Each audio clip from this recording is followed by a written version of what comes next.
ہاں جی، السلام علیکم جی. سب سے پہلے تو میں بہت خوش ہوں کہ ہمارے ساتھ جو لوگ بیٹھے ہیں، ڈاکٹر مہدی الدین صاحب میرے رائٹ سائڈ پہ بیٹھے ہیں، ڈاکٹر مبارک علی میرے لیفٹ سائڈ پہ ہیں، اور ساتھ حسین نقی صاحب ہیں. میں شکریہ ادا کرتا ہوں ان کا کہ یہ ہمارے ساتھ سولیڈیرٹی کے لیے ادھر تشریف لائے ہیں، اور ان کا تعلق بھی بہت زیادہ ہے اس پورے بات سے جو ہم کرنے لگے ہیں.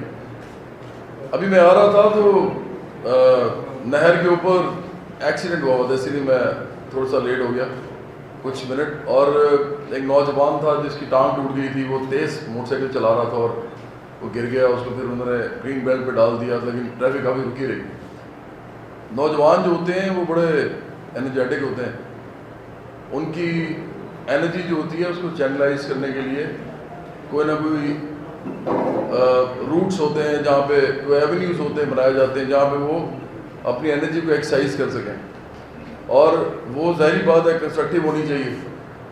ادروائز نوجوان کچھ بھی کرتے ہیں، وہ موٹر سائیکلیں بھی ایک پہیے پہ چلاتے ہیں وہ، اور مختلف قسم کے اور کام بھی ایسے کرتے ہیں جو ماں باپ، رشتہ دار، اسکول کے اندر ٹیچرز، کالج کے اندر وہ پسند نہیں کرتے، کہتے ہیں کیا کر رہے ہو وغیرہ وغیرہ.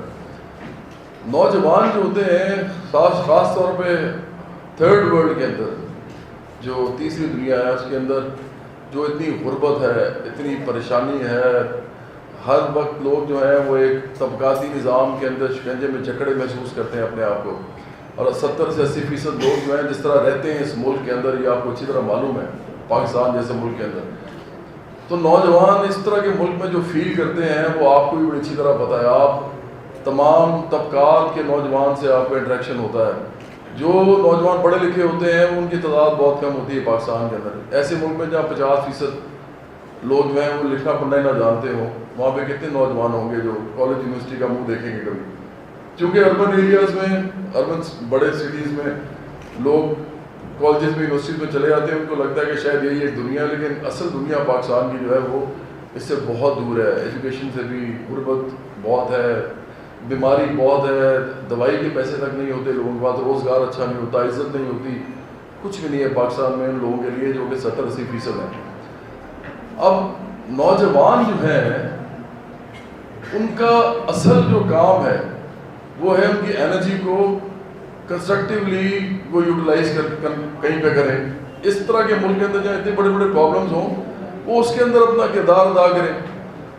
وہ ہو ہی نہیں پاتا، کیونکہ جو سیاست ہے، جو سیاست آپ کو نظر آتی ہے، ٹیلی ویژن پہ بھی لوگ بیٹھے ہوتے ہیں، آپ کو ارد گرد بھی لوگ نظر آ جاتے ہیں اپنے، کوئی کہیں نہ کہیں کوئی مجمع لگایا ہوتا ہے لوگوں نے. آپ کو جو لوگ نظر آئیں گے وہ یا جاگیردار ہوں گے، یا سرمایہ دار ہوں گے، یا کوئی ریٹائرڈ جنرل ہوں گے، کوئی ریٹائرڈ جج ہوں گے.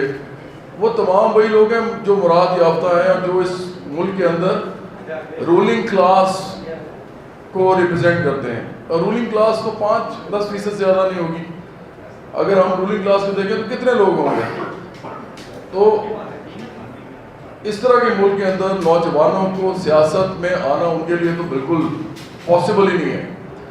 مطلب اگر آپ کسی سیاسی پارٹی کے کارکن بننے کی کوشش کریں تو آپ کو پتہ لگے گا کہ آپ کی کوئی وہاں حیثیت ہی نہیں ہے. وہاں پہ سب بڑے بڑے لوگ بیٹھے ہوئے ہیں، دولت مند، پیسے والے، پاورفل، کسی بھی آپ جماعت میں چلے جائیں. لیکن یہ جو دور ہے جو ہم دیکھ رہے ہیں، جہاں پہ سیاست کے اندر طالب علموں کا کوئی مقام نہیں ہے، نہ ان کے لیے کوئی راہ ہموار کی گئی ہے، یہ ہمیشہ سے نہیں تھا.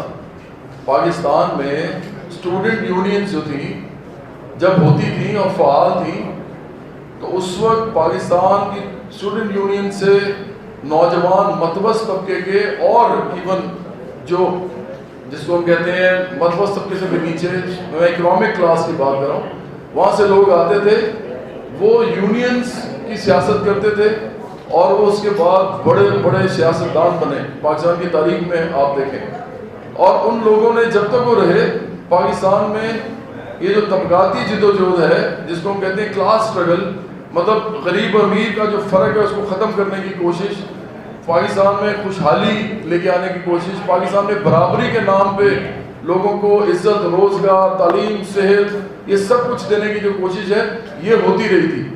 لوگ اسٹوڈنٹ یونین سے نکلتے تھے اور سیاست میں چلے جاتے تھے اور وہ لوگوں کے ایشوز کی بات کرتے تھے. یہ کیوں ہو پاتا ہے؟ اس لیے کہ نوجوانوں سے زیادہ ٹائم بھی کسی کے پاس نہیں ہوتا, کیونکہ وہ صرف پڑھتے ہیں, اس کے علاوہ انہوں نے روزی روٹی کے لیے بھاگ دوڑ نہیں کرنی ہوتی. وہ کوئی پریشان نہیں ہوتے کہ کل روٹی لے کے جانی ہے گھر میں, وہ ان کے پاس اور بہت ٹائم ہوتا ہے اور وہ سوچتے سمجھتے ہیں. پھر وہ دیکھتے ہیں کہ ہمارے ایشوز کیا ہیں, ہماری فیس زیادہ ہے, ہمیں اس کالج کے اندر جو ہے وہ مختلف سرگرمیاں نہیں کرنے دی جاتی, یا اسکول کے اندر جو پرائیویٹائز ہو رہی ہیں انسٹیٹیوشنز وہ بڑا غلط ہے, ہمارے ماں باپ ہمارا بوجھ نہیں اٹھا سکتے. یہ سارے ایشوز وہ خود سالو کرتے تھے. کرتے کرتے کرتے کرتے ان کو اتنا شعور آ جاتا تھا معاشرے کا, معاشرتی شعور اتنا ان کا بیدار ہوتا تھا کہ وہ خود بخود بڑے ایشوز کی طرف جاتے تھے. اس کے بعد وہ بڑے ایشوز تھے, تمام پاکستان کے پسے ہوئے طبقات کی نمائندگی کرتے تھے. یہ ہمارے سامنے ہوا ہے, یہ ماضی کے اندر بھی بتائیں گے آپ کو, یہ تینوں جو اتنے بڑے لوگ ہمارے ساتھ بیٹھے بتائیں گے کہ اس کو کیا ہوتا رہا. تو دیکھیں, ہم تو صرف یہ چاہتے ہیں اسٹوڈنٹ یونینز کو بحال کرنا اس لیے ضروری ہے, سب سے زیادہ اس لیے ضروری ہے تاکہ پاکستان کے متوسط طبقے کو اور پاکستان کا غریب طبقہ جو محروم طبقہ جو ہے اس کو ریپرزنٹیشن ملے سیاست کے اندر پاکستان کی, وہ پاکستان کی سیاست میں اپنا عملی کردار ادا کرے. یہ اس کے لیے ٹریننگ گراؤنڈ ہے اسٹوڈنٹ یونین, یہیں سے یہ کام سٹارٹ ہوتا ہے. اگر اسٹوڈنٹ یونین نہیں ہوگی, طالب علم اپنی سیاست نہیں کر سکیں گے, اپنے ایشوز پہ سیاست نہیں کر سکیں گے, تو وہ کبھی بھی اس کے بعد بھی سیاست نہیں کر سکیں گے, اور وہ کبھی بھی پارلیمنٹ میں نہیں جا سکیں گے, وہ کبھی بھی ایوانوں میں نہیں بیٹھ سکیں گے, وہ کبھی بھی اس قوم کے اندر قانون جو بنتے ہیں اس کے اندر اپنا پارٹ ادا نہیں کر سکیں گے, وہ لیجسلیشن میں نہیں جا سکیں گے, قانون سازی نہیں کر سکیں گے. وہ اس ملک کا مستقبل جو ہے اس کے اندر کوئی حصے دار نہیں ہوں گے وہ. تو اگر ایسے ہی پاکستان ہم جاتے ہیں جو آج تک ہم دیکھ رہے ہیں, کہتے ہیں 83 یا 84 میں, یہ تھوڑا سا ڈیبیٹیبل ہے, ضیاء الحق صاحب نے اسٹوڈنٹ یونین سے پابندی لگائی تھی, لیکن اس کے بعد آنے والی تمام حکومتوں نے بھی یہ سمجھا کہ شاید ہمارے لیے اچھا ہے کہ ان پہ پابندی لگی رہے. آج تک پابندی لگی ہوئی ہے, اور یہ اسٹوڈنٹ یونینز کو باقاعدہ ایک سوچے سمجھے منصوبے کہتا ہے, ان کو ختم کیا گیا تاکہ نوجوان اپنے حقوق کے لیے, اپنے شعور کے لیے کچھ نہ کر سکیں. تو ہم مطالبہ کرتے ہیں پاکستانی گورنمنٹ سے, فیڈرل گورنمنٹ سے, صوبائی گورنمنٹ سے, تمام پاکستان کی جتنی بھی گورنمنٹس ہیں, اس ریاست سے جو پاکستان کی ریاست ہے, اسٹیبلشمنٹ سے, کہ اتنے سارے جو آپ اور کام کر رہے ہیں یہ سب سے ضروری کام تو کریں تاکہ پاکستان میں اسٹوڈنٹ یونینز بحال ہوں. اسٹوڈنٹ جو ہیں وہ پاکستان کے اندر اپنے شعوری کوشش کریں پاکستان کو ٹھیک کرنے کی, اور نوجوانوں سے زیادہ جذبہ کسی کا نہیں ہوتا, نوجوان ہی چینج کرتے ہیں کسی بھی سوسائٹی کو. اگر آپ لوگ اپنے ان ایشو سے علیحدہ رہیں گے, یہ تمام ایشو جو آپ دیکھتے ہیں آپ صرف ووٹ دیں گے یا صرف نعرے ماریں گے پارٹیوں کے لیے, تو پاکستان ایسے رہے گا.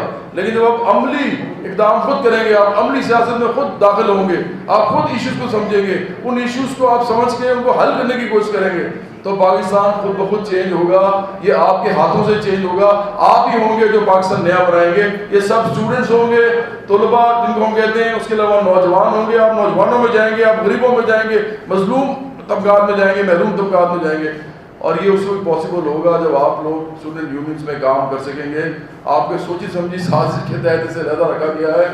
ہم مطالبہ یہ کرتے ہیں پاکستان کے تمام انسٹیٹیوشن, چاہے وہ اچھا میں ختم کر رہا ہوں, چاہے وہ گورنمنٹ کے ہوں چاہے وہ پرائیویٹ انسٹیٹیوشنز ہوں, وہاں پہ یونین سازی کی اجازت دی جائے اور اسٹوڈنٹ یونینز کو بحال کیا جائے تاکہ طلباء جو ہے وہ اس ملک کی باغ ڈور سنبھال سکیں. بہت شکریہ.